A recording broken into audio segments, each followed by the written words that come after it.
Olá, gente! Bem-vindos ao curso Física Geral, Eletricidade e Magnetismo. A partir deste ano, estaremos introduzindo novidades profundas na dinâmica do nosso curso.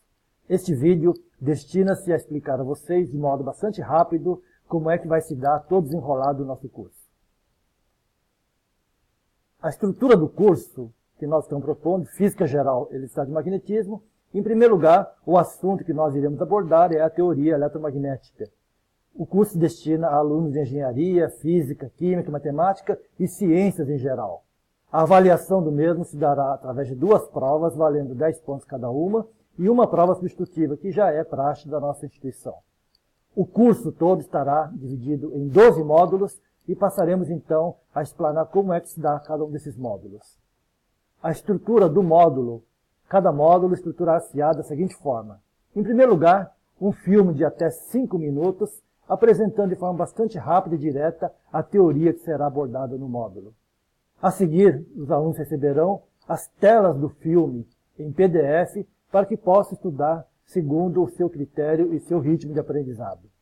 A seguir, será disponibilizado o que nós chamamos de ponto X, que é uma imagem comentada daquela tela do filme que nós consideramos como sendo aquela mais importante que traz maiores dificuldades para os alunos. A seguir, teremos um novo filme de até 9 minutos com resolução de um exercício.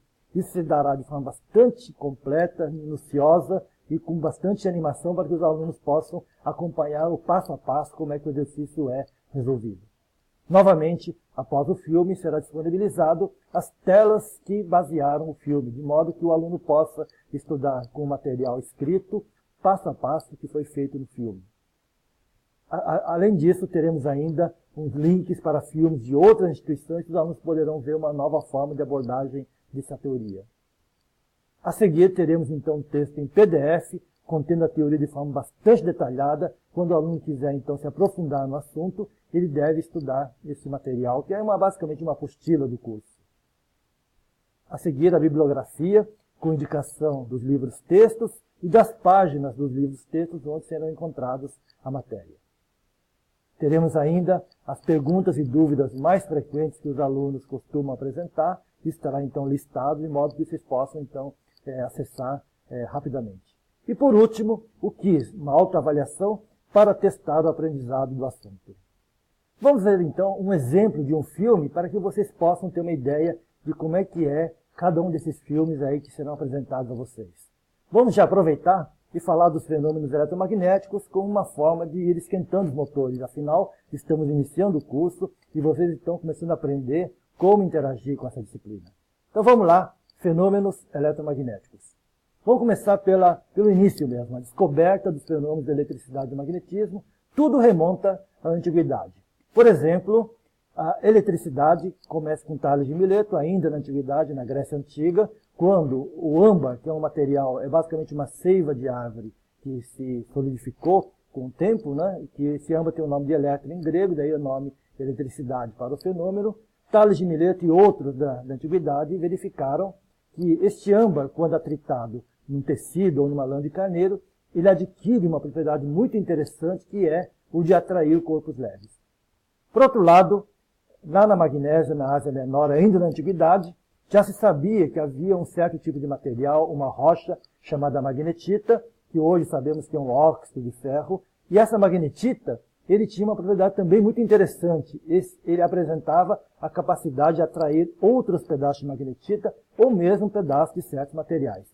Eram 2 fenômenos que eram distintos. No caso do âmbar, a atração só acontecia quando ele era atritado num tecido ou numa lã de carneiro. Já a magnetita, ele conseguia atrair, mesmo que não tivesse sido atritado em nada. E além disso, a magnetita conseguia atrair objetos mais pesados e o âmbar apenas objetos bastante leves. Mais tarde, verificou-se que o vidro também apresentava um comportamento bastante semelhante ao do âmbar, ou seja, outros materiais da natureza tinham essa capacidade de, após serem atritados no tecido, serem capazes de atrair objetos leves. De outro lado, no caso da magnetita, verificou-se que 2 pedaços de magnetita, conforme a sua orientação relativa, podiam atrair ou repelir. Isso tudo começa a criar, então, um conceito sobre os 2 fenômenos.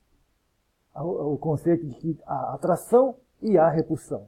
No caso dos corpos atritados em tecidos, verificou-se que 2 pedaços de âmbar, quando atritados em lã de carneiro ou no tecido, eles se repeliam. 2 pedaços de vidro também se repeliam. No entanto, se atritássemos um pedaço de vidro e um pedaço de âmbar e aproximássemos, ocorreria então uma atração entre eles. Essas duas formas de interação, atração e repulsão, leva à necessidade de que deva existir 2 tipos de fluidos elétricos sendo trocados para explicar essa atração e repulsão que acontecia. A ideia de um fluido elétrico sendo trocado está relacionado com o fato de que essa atração e repulsão só ocorria quando havia esse atrito, esse esfregamento do material com o tecido. Ou seja, no ato de esfregar, deveria passar algum tipo de material de um para o outro, ou seja, um fluido seria trocado nesse ato de atritar. Do outro lado, com a magnetita, os ímãs naturais, verificava-se que acontecia muitas vezes a repulsão, e se acontecer repulsão, ao se girar um deles de 180 graus, ou seja, invertendo a posição de um deles, acontecia agora uma atração. Isso levava, então, à ideia de que, já que havia essa coisa de girar para passar de atração para repulsão, que deveria ter 2 tipos de polos para explicar o fenômeno magnético. Isso leva rapidamente à ideia de cargas elétricas e polos magnéticos. No caso da eletricidade, cargas positivas e negativas foram propostas inicialmente por Benjamin Franklin e acabaram virando, então, a praxe da teoria. Então, o âmbar, por exemplo, segundo convencionou-se nessa época, quando atritado em tecido, ficariam carregados negativamente e cargas de mesmo sinal iriam se repelir.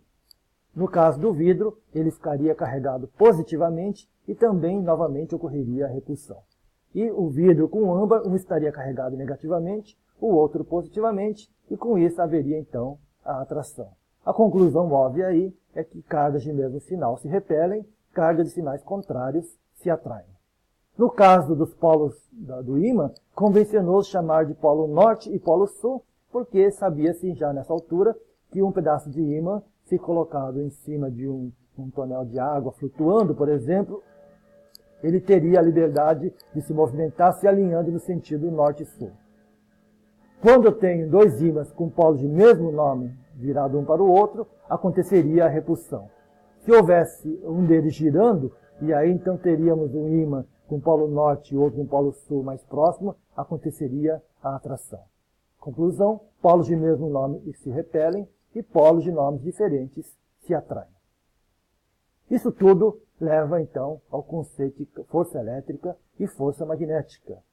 Devemos, nessa altura, frisar a influência do mecanicismo de Isaac Newton nessa teoria que iremos desenvolver, para explicar tanto as atrações e repulsões elétricas quanto as atrações e repulsões magnéticas, introduziu-se o conceito de que deveria existir forças elétricas e magnéticas para explicar essas forças de atração e repulsão.